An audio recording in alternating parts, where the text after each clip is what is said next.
Hey, youth leaders. My name's Sean. I am the marketing guy here, and I'm really excited because I'm meeting with Chad Fogle today over Zoom, and he's been gracious enough to help us understand what he did successfully last year in putting together a network to help with Dare to Share Live. So thanks for being with us, Chad. How you doing? Or me, I should say, not us. Yeah, no, it's good. How you doing, man? Good. How are you doing? I'm good. So we're talking about kind of building new relationships and networks kind of from the ground up, from scratch. So obviously you did that last year in Roswell. So you want to tell us kind of what your first steps were when you connected with youth pastors in your area? Sure, absolutely. Well, one of the first steps, which I know sounds real cliche, was praying. Just praying for my desire when I became a youth pastor here in Roswell, New Mexico, was to find coworkers in the gospel and being able to put our denominational differences aside and see the kingdom of God advanced here in our city, and to see the gospel go forth, seeing people come to know Christ here in the city of Roswell and beyond that. And the nice thing, how God worked all this together, everything kind of coincided because as a church, we were back in 2016, the pastors here at the church had a gospel conversation challenge for 2016 gospel conversations. And so when Sam Swan, who's with the Baptist Convention in New Mexico, called me one day and said, hey, would your church be interested in hosting Dare to Share? I was really excited about that because we had already been doing that as a church here. And then just my desire to want to connect with other youth pastors in our city, to lock arms, to say, let's put our denomination to the side and let's see the gospel advance and the gospel go forth. So prayer, started with prayer. I mean, prayer, our church, me just praying to the Lord, like to the Lord of the harvest, man, Lord, we just praying for more laborers within our own church, but then within other churches here in our community. And then I got a call from Sam Swan, who was like, hey, would you like to host this event? It just fit with what God was already doing in the life of our church, just answering prayer. So that'd be the first thing I would encourage, and continue just to continue to pray for God to raise up laborers within your community to come alongside you. And I know he'll answer that prayer because that's God's heart. That's God's desire. He tells us to pray for more laborers because the harvest is plentiful, but the laborers are few. So when we pray in accordance with God's will and his heart, he's going to answer that prayer. So that was the first step. Yeah. Pray. Right. So hit the deck, right? Nothing's more powerful than praying and asking God for guidance and his divine will and going ahead of you and kind of planting the seed that you're not even there yet, but he knits his kingdom together. It's so awesome to see, especially if you're like, wow, God, you did this, and prayer is the way he does that. So petitioning him. So great. That's one of our values at Dare to Share, obviously, as you know, is pray first. And so totally encourage that. So did you, after you prayed and you kind of had, maybe God laid a church down the street on your heart or whatever, what did you do first? Yeah. So just after praying, I put a list. We put a list of all the churches in our city. We got a list of all those churches, okay, and their contact information.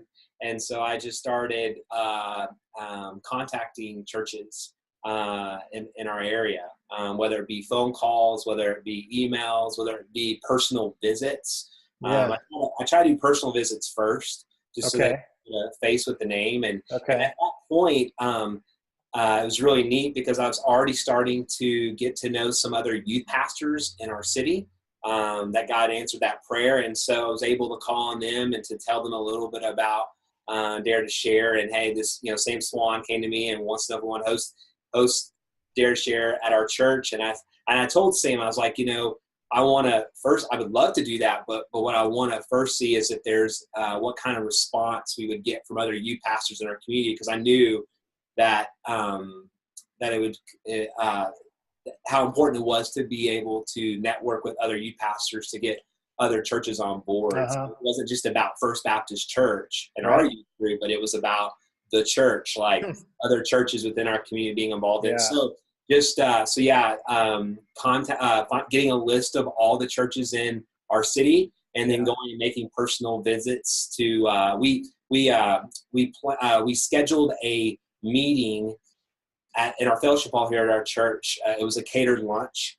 Okay. We invited these churches to come and be a part of that lunch. And at that lunch, we cast vision. Sam Swan came down from Albuquerque and helped cast vision with me. Yep. And we had a free catered lunch. I mean, free food. So that right. Totally. So we invite them to just come and hear what is Dare to Share, and and casting vision, and then just seeing what kind of response we would get from that. Right. So where did you get that list from? Yeah. So we pulled it off of, I'm trying to remember exactly. It was, I think it was off the internet. Like, it was just a random site that we had gone to, because it was weird. Like, in Roswell, New Mexico, we don't really have like a place to go to find like what are all the churches that I was aware of. Right. So I had delegated one of my youth leaders, her and her husband, pull together this list for me. Like, and we kind of all worked together, me and my wife, and did some searching. We did some searching online, like all the churches represented within our city, since we didn't have a place to go. Yeah. Simple enough, right? Yeah. Well, yeah. So we just researched. And, so did some due diligence and some like grunt work, but it was necessary to kind of create that list. We actually drove, like, we all kind of, and I actually got some other youth pastors that I already had developed a relationship with. We meet at a coffee shop every Tuesday here, and just live life and do ministry together. And I got them involved in it. Said, hey, here's some posters, here's some information. Could you, here's 10 churches. Could you go to these 10 churches and introduce yourself to them and let them know about Dare to Share. And say, hey, we're having this meeting. And so we just. So let's do that real quick, because I know if there's a youth leader who's like, I don't even know where to begin, and I walk in and it's kind of like you're selling something, and it's awkward, right? Let's just embrace that, like that's what it is. But what do you say? You walk up and there's a secretary, you're like, where's this office? And you run into the guy. What do you say? Yeah. Well, I first asked him if I could speak with a youth pastor. Okay. I don't want to be like walking up and saying all this stuff, and then it'd be like, well, you need to talk to this person. So I'd always introduce myself, just being personal, saying my name's Jeff Fogle. I'm the student pastor at First Baptist Church here in our community, and we're looking to host an event and bringing churches together with the desire to proclaim the gospel, to equip our students for to share the gospel, and then to go out in our city and do it. And so, can I speak with you have a student pastor, and can I speak with your student pastor? So that's normally how I would start, introducing myself. Pretty non-threatening. Them a little bit and talk and small talk, but then just ask if I can speak with their youth pastor. Yeah, sure. So bridging that relationship, just making small talk, but also introducing kind of where you are in the city, and they understand that you have a vested interest just like them, and bigger kingdom impact, and bridging that gap a little bit. And some of these churches didn't have youth pastors, so I would even invite. I know we had some churches come that, like, the pastor of the church, they didn't have they really didn't have much of a youth group, but they still wanted to come and be a part of it. So they just came and sat in on the event. Gotcha. Because they wanted to be a part of it and see what's going on. So so if I knew they didn't have a youth pastor, I would still, because it's so much bigger than Dare to Share. It's a desire to say, we just want to see the gospel go forward, the kingdom advance here and beyond. And so absolutely be a part of this. And even if you don't have a youth group and you're a pastor, bring some of your people from your church and come and be a part of So that's good stuff. So just to recap, you would just kind of go in cold as first, instead of calling or emailing, you just actually show up and try to get a hold of the guy or the lady and get to know them. And then you would invite them to kind of a network meeting that you would talk about it more. Right. So we'd scheduled a meeting in our fellowship hall where we say, hey, we're going to be having a catered lunch. Oh yeah. Okay. So, come and hear more about, we're going to be talking more about what is Dare to Share and what is this event and what is, like, basically fleshing out, like, what is this? Like, what is this that you're inviting? So come and hear more about it at this lunch. And that lunch was probably a couple weeks away, right? It wasn't like the next day. Right, exactly. Okay. Yeah. I mean, it seems obvious, but it's like people are busy. You got to like plan with them. Right? Yeah, no, just a few weeks. It's a couple weeks away. Here's some general information, and come in and be a part of this. Okay, yeah. So when you did actually meet at your church, what did you have when they walked in? What did you have for them? How did you greet them? Just walk through that. So we, when they came to our church, I had invited, of course, Sam Swan, like I said, he worked for the Baptist Convention in New Mexico. He's the one I initially called and asked if I'd like to host Dare to Share a Church. And he came, asked if he can come and be a part of that. We kind of talked about it together. And so he came, and we just, we greeted people out in the parking lot as they came, and they're so glad that you're here. We had name tags. I had my wife in the fellowship hall, just greeting people, make sure they had name tags when they came in. Had a sign-up sheet that just has their church name and contact information. Okay, yeah. Like that, so we know who came. Yeah. So that we can follow up with them. Right. And then just had them meet each other, because a lot of them didn't know. Yeah, they're new to each other too. Yeah. Had a space for them just to hang out a little bit before we ate and just talk a little bit and network together. And then just spend some time praising God for who he brought there. And then just, hey, we're going to eat and fellowship for a little while. And so we just had lunch, and we sat down and we ate fellowship. And then Sam came up, and he just basically said, hey, here's the reason why we're meeting here, and cast a vision for Dare to Share. And I got up as well, and kind of partnered together in that. Saying, hey, I'm excited about being able to host this event at our church, but in order to do an event like this, the purpose of it is for us to have other churches be a part of this. Not just be holding a banner up for First Baptist. Totally. Yeah. Right. Yeah. Together, you're going to be much better reaching your community. Yeah. So and so we just, Sam and I just cast a vision for that, and then just kind of went over, well, what does that specifically look like as far as how they could help? So we went over the critical role response. Like, here's what we're needing. We're needing, these different critical roles. Here are the responsibilities. What that is going to look like. Sure. And actually dove into the tactics of doing it. Yeah, exactly. They can understand. Yeah. Yeah. Here's some of just the details of what that would entail as far as. This is before they've even bought in, right? You're just kind of helping them understand what the bigger picture, what it would actually mean. But you've already kind of created the groundwork of, we're in this together, and you prayed with each other, and now you're just kind of talking more of the logistics. This is probably halfway through the meeting at this point, right? Yeah. Well, at that point, it was really more of a, like, at that first meeting, we hadn't had any like other meetings before that, so it was really the first meeting of bringing several of these youth pastors together to then just, like, I'd already kind of shared with them when I either went for a personal visit or called them, or, hey, this is what this is going to be about. So when they came to the meeting, they kind of had an idea of why we were meeting together. But again, some of these we didn't really know each other real well.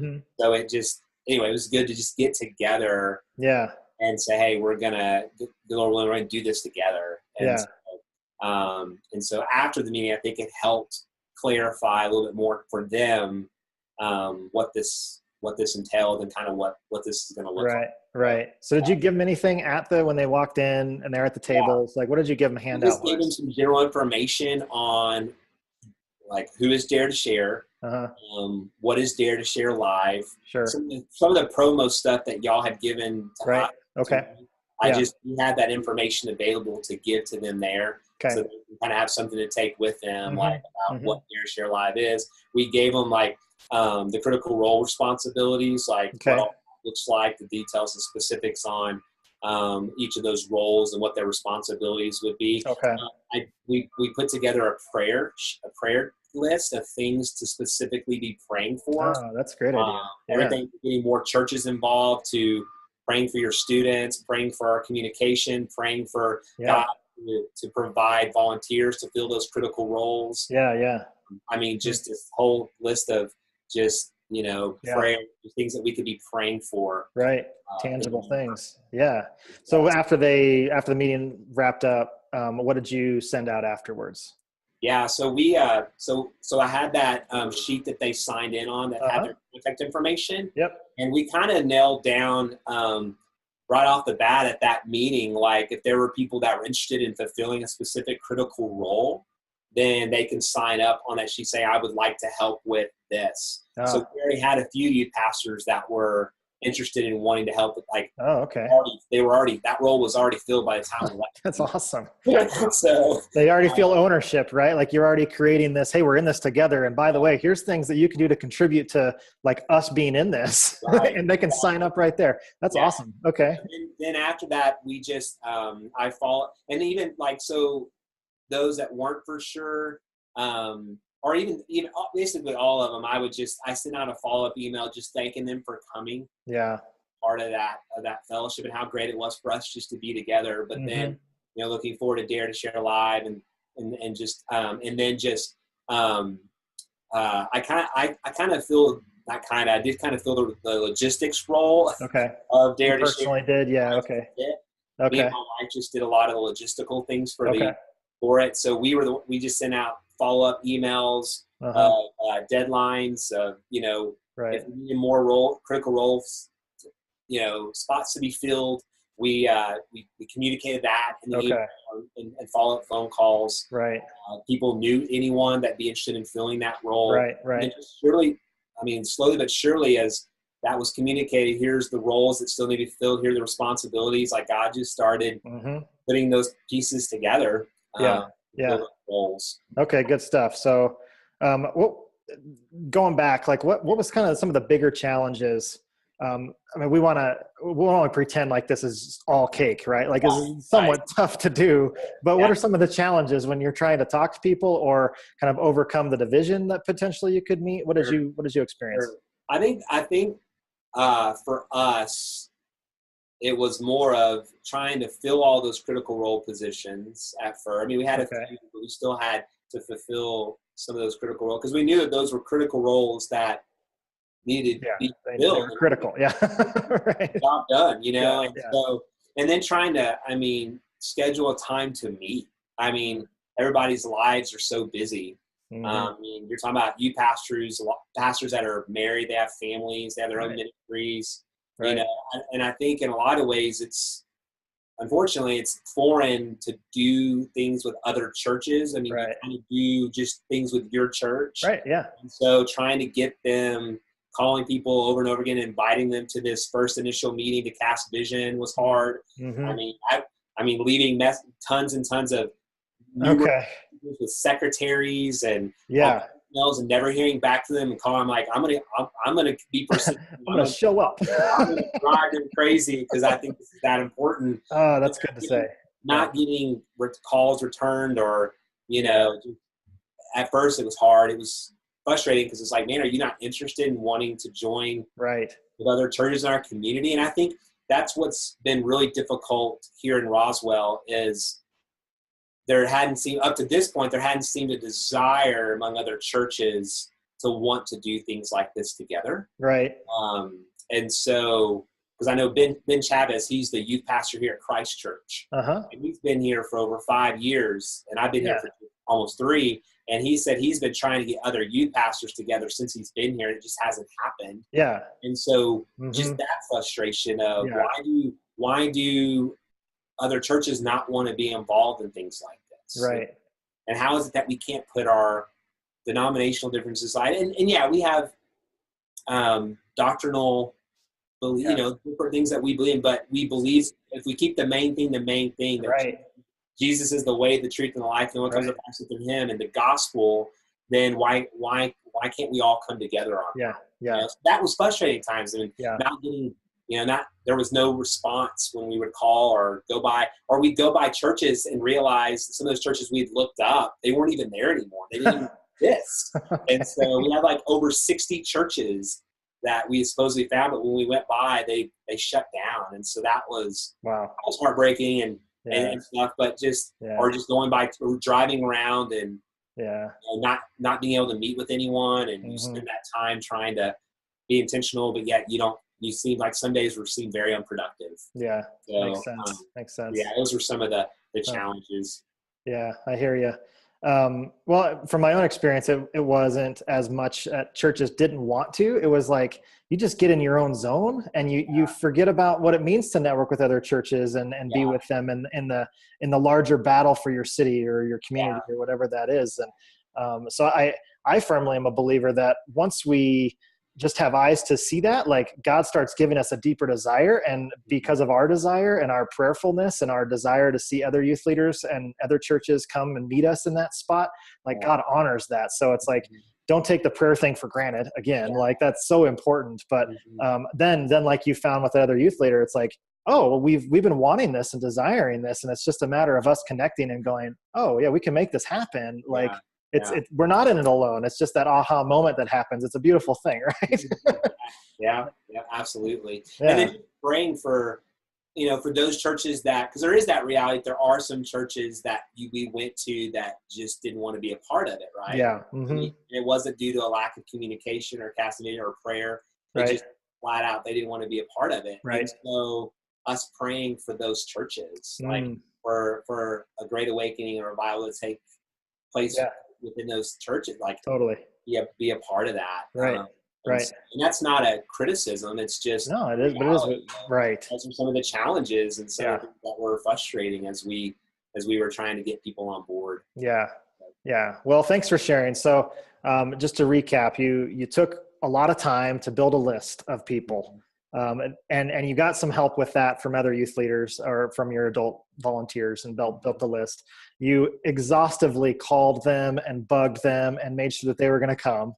And then when they were there, you were super hospitable to them at the church when they actually came to the meeting to kind of cast vision and do that first networking event. You were super hospitable and gave them name tags and hosted them for lunch and provided a meal. And then you started with prayer and you helped them meet each other and encouraged each other. And then you started casting the vision of what it meant to be a network larger than just Dare to Share event, but a bigger kingdom mindset. And then you brought in the Dare to Share thing and the live event and said, this is kind of an excuse for us to get together and do this thing. And then afterwards you sent follow-up emails and before they even left, you were able to have them sign up for roles and stuff if they wanted them. But then you followed up right after with, hey, thanks for doing that role. And you were in the emailing right off the bat. And then you started the coordination process. But it wasn't without some obstacles of people not necessarily catching the vision, needing 1 or 2 or 3 times to like spell it out. But also some just, I don't really want to be part of that. And so your response was hit your knees and pray for them and hope that God can meet them where they're at in their spot and that he can use them. And maybe someday you'll be able to link arms together. Maybe that's after the first live event or your next, network event or whatnot. Right. So does that summarize that pretty well? Yeah. That's okay. Great. Yeah. All right. Well, good stuff. Well, thanks for sharing just like the nuts and bolts of how you kind of helped create a network from scratch. I mean, you had a little bit going, but meeting churches for the first time and having Dare to Share Live kind of be an excuse for them to come together. I appreciate it, Chad, very much. So absolutely. All right. Well, thanks. Thank you.